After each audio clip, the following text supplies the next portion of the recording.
got to start with the CBA concert band who kicked off the session. Where are you guys sitting in the room? Where are you? Various, okay, yeah, satellite groups. Okay, fine.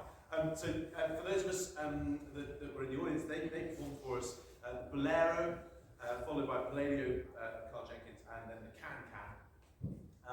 This was brilliant. We had a lovely spoken introduction at the start, whoever it was who came up and started us off. Congratulations, took some guts, took some whatever to go out there, and very clearly told us what to expect, and we felt welcomed into your world. So thank you so much for doing that. There were a couple of things here and there just that I think we could work on as a group. Occasionally the intonation went, so a bit of tuning here and there, particularly, dare I say it, in the flutes. If we can just make sure that we are really getting the airflow coming through at a matching level. We just lost it every now and again. It's nothing major, it's perfectly enjoyable, but there were just, if you've got 5 flutes, I've got 4 different airflows coming through that. So we just need to unify that sound pressure, and that's a really quick fix. I wrote something here that I love writing down when I'm sort of giving these sessions, and that was, I felt you were a living organism. And that's so important, where you all as a group breathing together and you're all kind of going in one direction. We've had a few performances today that have been marvellous, but it's sort of been 5 or 6, 10, 15, 20 individuals playing their pieces. What I think you guys did brilliantly was, as a collective, you were working together, you were giving space to each other. Space is not a word I was expecting to say. Space to each other to be able to shine, and it was really, really charming. Lots of lovely things going on. Also in the Bolero, that you judged that crescendo brilliantly from start to finish, getting louder and louder. It didn't peak too soon. It got to the end perfectly. So huge congratulations on that, taking us on that journey. And also, I don't know if your conductor's still here. Is he knocking around? Yeah.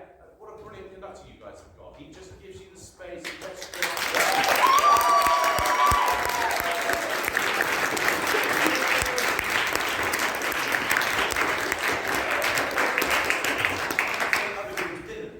I love the way he kind of went, your turn. Go. That's so cool, because it gives responsibility to the players to go, right, okay, we're in charge now of this situation. And there's many ways to skin a cat, but I like that approach very much. There's other ways to do it. Being a dictator standing in the front as a sort of all-conquering hero is another way that I work. But certainly, I think your approach is great, and it's giving a lot of space. I keep saying space. Space into your organisation. So congratulations. In the second piece that you performed, Palladio, there's some really challenging stuff here, but you wouldn't have known it because you guys coped with it admirably. That more often than not, you've got a semi-quaver rest followed by a lot of semi-quavers. And you see that entry, ba-da-da, ba-da-da, ba-da-da, ba-da-da, kind of getting faster and faster in other performances. We didn't see that today at all. You were really on it in terms of your corporate breath on those semi-quavers. So congratulations for all the work that you've put into that. The pulse was nailed on, just as it was in the Bolero. And I'm going to say that as both a positive and a negative. I felt personally that the contrast between the two pieces wasn't enough. They're quite similar in feel, both Bolero and that Palladio. And so if you're coming back onto this stage again, and I'm going to preface that with, or whatever, with the Can is totally different. So well done. Yeah, fine, we'll take that one. But I just felt that places 1 and 2 were a little bit samey. And indeed, the whole programme, we could have done with a bit of something that stretched the tempo a little bit, because both of those two pieces, and indeed the Can, start at a pace and finish at the same pace, and nothing kind of happens with the tempo throughout that thing. And I think you guys are good enough now to play with rallentandos, play with the cellorandos, play with 5/4 bars, kind of just explore some other stuff that music can throw at you. But that's a tiny little thing that really is a cause for development for you, but I think that's your next bit to get to, and I look forward to seeing when you get there.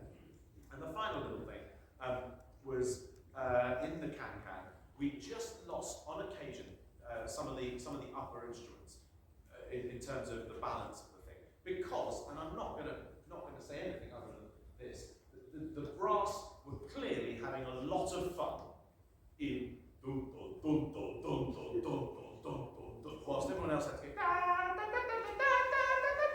and we sometimes lost because the brass were going with great skill. But I just wonder, brass players, whether you might consider a little bit more attack and float on occasion. So rather than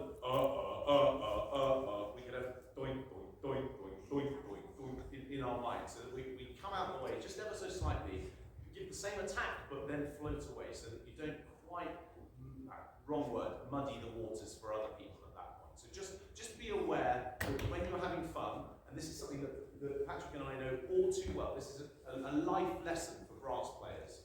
Know your place. Brilliant. I super enjoyed listening to your set. Thank you so much. We've got a certificate to hand out to somebody from the CBA concert band for attending today. So I wonder whether they'd be kind enough, a section rep or whoever, come down to accept this certificate. Now, a round of applause.